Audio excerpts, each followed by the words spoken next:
The prophet gave us more than prophecy.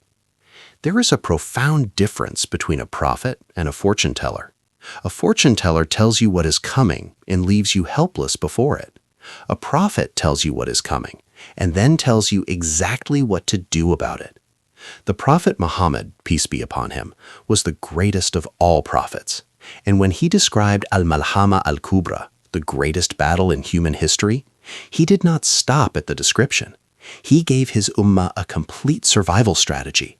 He prescribed specific acts of worship, he identified specific dangers, he outlined specific duties for specific categories of people. He left no sincere believer without a roadmap. Tonight, we take that roadmap seriously. This is not a theoretical discussion. This is not eschatological entertainment. This is a practical, prophetically grounded guide to what every Muslim must understand, must prepare, and must do, whether the age of Malhama is generations away or closer than any of us realizes. Because the preparation the Prophet prescribed for the end times is not a special emergency curriculum. It is simply Islam, lived deeply, practiced sincerely, and held to with unshakable conviction. The believer who lives Islam correctly is already doing everything the Prophet prescribed for the age of Malhama, and that is the most important truth in this entire video. Strategy 1. The Armor of Surah Al-Kahf. The Prophet Muhammad, peace be upon him, gave his ummah one of the most specific and remarkable prescriptions in all of Islamic teaching when he said, "Whoever memorizes the first 10 verses of Surah Al-Kahf will be protected from the Dajjal." In another narration, he prescribed the last 10 verses, and in yet another, he encouraged the recitation of the entire surah every Friday as a light that illuminates the believer between one Friday and the next. Why Surah Al-Kahf? The scholars of tafsir have analyzed this connection deeply. Surah Al-Kahf contains 4 central stories: the people of the cave, the owner of 2 gardens, Musa and Khidr, and Dhul Qarnayn. Each story addresses a specific trial that will define the age of the Dajjal and the end times. The trial of faith, tested by persecution and isolation. The trial of wealth, tested by arrogance and ingratitude. The trial of knowledge, tested by the limits of human understanding before divine wisdom. And the trial of power, tested by the corruption that accompanies worldly authority. The Dajjal will come wielding all 4 of these trials simultaneously, and Surah Al-Kahf is the Quranic inoculation against every one of them. Begin this practice now. Do not wait for Malhama to arrive before you open Al-Kahf. Read it every Friday. Memorize its opening and closing verses. Teach it to your children. Make it the most familiar chapter of your Quran, because when the Dajjal emerges in the aftermath of Malhama, the believer who has Al-Kahf embedded in their heart will carry a protection that no physical shield can offer. Strategy 2. The unbreakable connection to Salah. The Prophet, peace be upon him, described the Muslim army of Malhama as men who stand firm when all human logic says they should have broken. What is the source of that firmness? The narrations give us repeated clues, and at the center of every one is Salah. The 5 daily prayers are not merely a religious obligation, they are a training regimen. Every day, 5 times, the believer interrupts whatever they are doing, business, rest, pleasure, worry, and stands before Allah. This daily practice of surrender and reorientation is precisely what builds the internal architecture that does not collapse under pressure. The scholars note that the Muslim warriors described in the Malhama narrations are men who pray in the midst of the battlefield. They do not defer salah to convenience. They do not negotiate with the prayer time. They stand, bow, and prostrate, even when the world around them is in chaos. This image is not incidental. It is the Prophet's most powerful statement about what separates the believer who holds firm from the one who breaks. Guard your salah now, every prayer, every day, on time, with presence. You are not just fulfilling an obligation, you are building a soul that cannot be shaken. Pay particular attention to Fajr and Isha, the 2 prayers the Prophet said the hypocrites find heaviest. In times of ease and safety, maintaining Fajr is already a daily declaration of faith over comfort. In times of Malhama, when sleep deprivation, fear, physical exhaustion, and social chaos make every prayer feel like climbing a mountain, the believer who has maintained Fajr for decades will have built exactly the spiritual endurance required. Every Fajr you pray today is a deposit into the account that Malhama will one day draw from. Strategy 3. Holding the Quran like a shield. The Prophet said in his final sermon, "I am leaving among you 2 things that if you hold to them, you will never go astray, the Book of Allah and my Sunnah." This is not poetic language, it is a literal survival instruction. The believer who holds tightly to the Quran, who reads it, memorizes it, understands it, lives by it, and allows it to govern their worldview, possesses an internal compass that functions perfectly even when every external reference point has been destroyed. One of the defining features of the end times, described across multiple narrations, is the spread of fitna, tribulation, confusion, and misinformation on a scale the world has never encountered.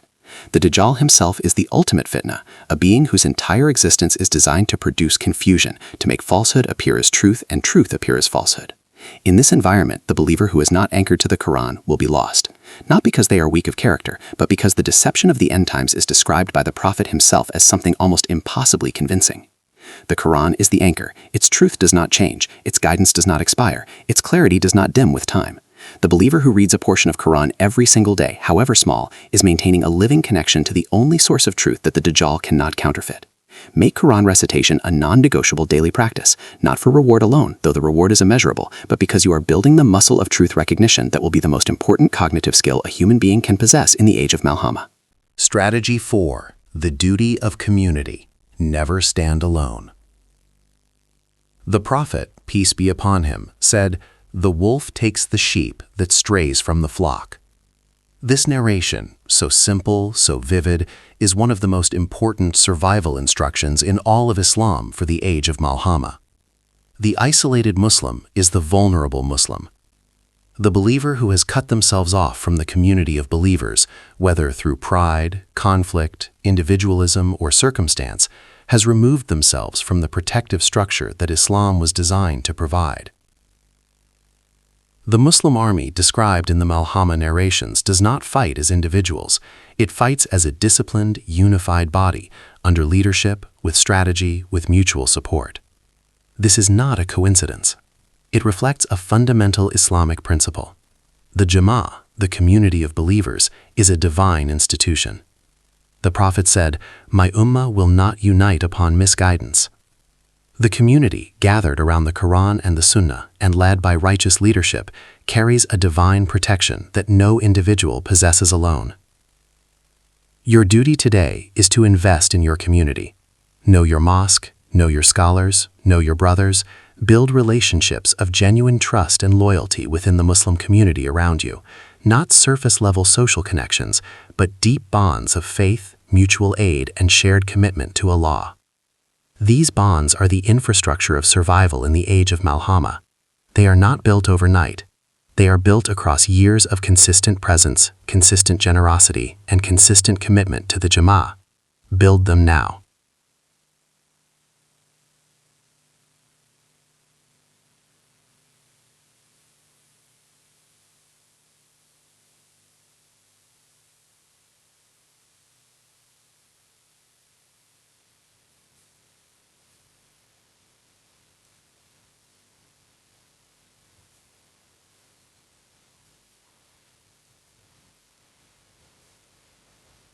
Strategy 5. The duty of knowledge, recognizing truth in the age of deception.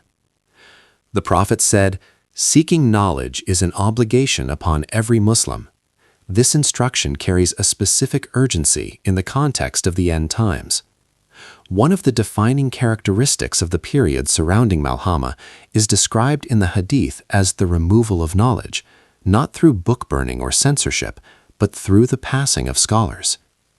The Prophet said that Allah does not remove knowledge by snatching it from people's hearts.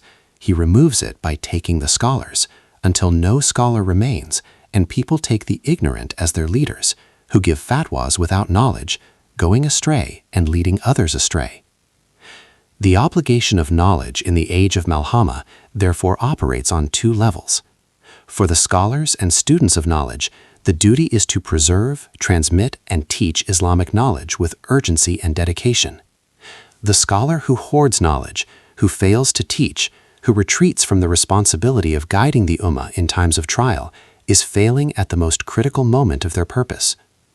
For the ordinary believer, the duty is to seek knowledge actively, to attach themselves to reliable scholars, to develop the ability to distinguish authentic Islamic guidance from popular opinion and misinformation. In an age of social media, viral content, and algorithmically amplified chaos, The Muslim who cannot distinguish a Sahih hadith from a fabricated one, who cannot tell a qualified scholar from a social media personality with a large following, is dangerously vulnerable to the deceptions that will precede and accompany Malhama. Invest in your Islamic education. Study the fundamentals of Aqidah. Learn the principles of hadith authentication. Know who your scholars are and why they are trustworthy. This intellectual and spiritual groundwork is as much a survival strategy as any physical preparation. Strategy 6. Dua and dhikr, the weapons that never rust. The Prophet, peace be upon him, taught his companions specific supplications for times of fear, confusion, and overwhelming trial. He taught them, Hasbunallahu wa ni'mal wakil. Allah is sufficient for us, and He is the best disposer of affairs. He taught them, La hawla wa la quwwata illa billah. There is no power and no strength except with Allah. He taught them the morning and evening adhkar, the daily remembrances that build a spiritual fortress around the believer that the forces of shaitan and the deceptions of the end times cannot penetrate. Dua in the age of Malhama is not a passive act. It is the most direct form of engagement with the only power that ultimately determines the outcome of every battle, the will of Allah. The Prophet said, nothing repels divine decree except dua. This means that dua is not simply a response to circumstances, it is a tool that can change them. The Muslim who maintains their dua in the chaos of Malhama is not a passive bystander. They are an active participant in the spiritual warfare that underlies every physical confrontation. Specifically, the scholars emphasize seeking refuge in Allah from the fitna of the Dajjal in every prayer, in the final tashahhud before the taslim. The Prophet explicitly instructed this, saying, when any one of you completes the tashahhud, let him seek refuge in Allah from 4 things, from the punishment of hell, from the punishment of the grave, from the trials of life and death, and from the evil of the Dajjal. This prayer, performed 5 times a day in every salah, is the believer's daily renewal of divine protection against the greatest individual trial in human history. Strategy 7. The duty of those who cannot fight. A question that weighs on the hearts of many Muslims when they study Malhama is this: what about those who are not on the battlefield, the elderly, the sick, those living in distant lands, those who are not able-bodied warriors? Does Malhama make them irrelevant? Does their distance from the front lines diminish their duty or their reward? The answer, rooted in prophetic teaching, is an emphatic no. The Muslim community is an organism, and every part of an organism has a vital function. The warrior on the front line of Malhama cannot fight without the scholar who preserved the knowledge that shaped his faith. He cannot march with the community that raised him in Islam. He cannot maintain his courage without the dua being made on his behalf by believers thousands of miles away. Every Muslim who maintains their Islam in the age of Malhama, wherever they are, whatever their capacity, is fulfilling an essential function in the survival of the Ummah. The Prophet established this principle clearly when he said, whoever equips a warrior has fought, and whoever looks after his family in his absence has fought. The believer who feeds the poor in the age of Malhama is fighting. The teacher who preserves Islamic knowledge is fighting. The parent who raises children upon Iman and Taqwa is fighting. The Muslim who refuses to compromise their faith under social pressure is fighting. Malhama is not only a military event, it is a civilizational and spiritual confrontation. Every sincere Muslim has a role in it, regardless of age, location, or physical capacity. Strategy 8. Tawakkul, the final and deepest strategy. After all the strategies, all the preparations, all the duties, there is a final principle that unifies everything. It is the principle that the prophetic survival guide ultimately rests upon. It is called tawakkul, complete reliance on Allah.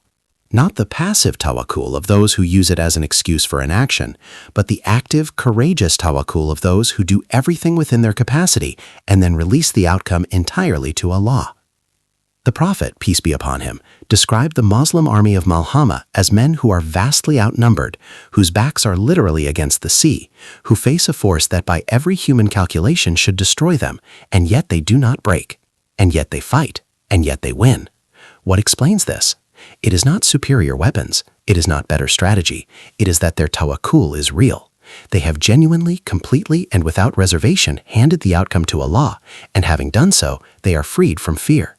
because the person who truly relies on Allah fears nothing that Allah has power over, and Allah has power over everything. This is the ultimate survival strategy of Malhama. It cannot be performed in the moment of the crisis. It must be built across a lifetime of practice, a lifetime of praying and releasing, of planning and trusting, of acting and surrendering the results. Every time you make a decision in life and then say Tawakkaltu ala Allah and mean it, you are training for Malhama.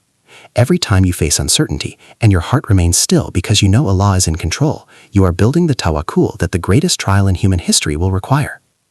The believer who is ready. We have covered 8 strategies drawn from prophetic guidance: Surah Al-Kahf, Salah, the Quran, community, knowledge, dua and dhikr, the duty of those who cannot fight, and tawakkul. Each one is a strand. Together they form a rope. And the Prophet, peace be upon him, commanded us to hold tightly to the rope of Allah and not to be divided. The believer who is ready for Malhama is not necessarily the believer with military training, physical strength, or political connections. The believer who is ready for Malhama is the one who prays their Fajr every morning without fail, who reads their Quran daily, who maintains their community bonds, who seeks authentic Islamic knowledge, who makes dua in every prayer for protection from the Dajjal, who has built a relationship with Allah so real and so deep that the collapse of external certainties does not collapse their internal certainty. The world is changing at a pace that should give every thinking person pause. The signs are multiplying. The geography of the prophetic narrations is on every headline. None of us can say with certainty what generation will witness Malhama, but every one of us can say with certainty, I will not be caught unprepared. I will build my faith now. I will strengthen my community now. I will hold my Quran now. I will pray my Salah now. Because the preparation for the greatest test begins with the smallest, most consistent, most sincere acts of worship performed today in this ordinary moment before the extraordinary arrives. May Allah protect us and our families. May He strengthen our faith before the trials arrive. May He place us among those who stand firm when the world is shaking, not because we are extraordinary, but because we held tightly to the one who is. Ameen. Spiritual fortification, the first line of defense. Your greatest shield is your faith. Maintain consistent prayers, dhikr, remembrance of Allah, and recitation of the Quran, especially Surah Al-Kahf, which scholars emphasize as a protection during the era of Dajjal and the trials surrounding it. A spiritually grounded person thinks clearly under pressure and does not make reckless decisions. Community over individualism. Survival is collective, not solo. The Prophet ﷺ warned against isolation during times of great fitna. Align yourself with trustworthy, righteous people. A small, loyal group with shared values and clear roles, protection, provisions, counsel, dramatically increases survival odds. Identify your community before the crisis, not during it. Strategic positioning. Classical texts mention Sham, the Levant region, as a central zone of these events. Knowing where to be and where not to be matters. Avoid urban centers during peak chaos. Historically, rural high ground areas, away from front lines, offer better concealment and resource access. Resource preparedness. Store food, water, and medical supplies well in advance. The Malhama is described as an extended conflict, not a single event. Sustainable sourcing, agriculture, clean water access, and knowledge of herbal medicine is more valuable than hoarded goods that eventually run out. Skills outlast stockpiles. Knowledge and intelligence. Know the signs, the sequence, and the players. Islamic tradition provides a roadmap of events. Those who recognize the signs early, act early. Study reliable scholarly interpretations so you are not misled by false narratives or false leaders during a time of widespread deception. Discipline and calm. Panic kills more people than the enemy does. Establish routines, maintain sleep, eat even if minimally, and govern your emotions. A disciplined mind assesses threats accurately and conserves energy for when it truly matters. Trust in divine decree. Ultimately, no survival plan supersedes Allah's decree. Tawakkul, reliance on Allah, paired with practical preparation, is the balanced approach taught by Islamic tradition. Do your part, then surrender the rest.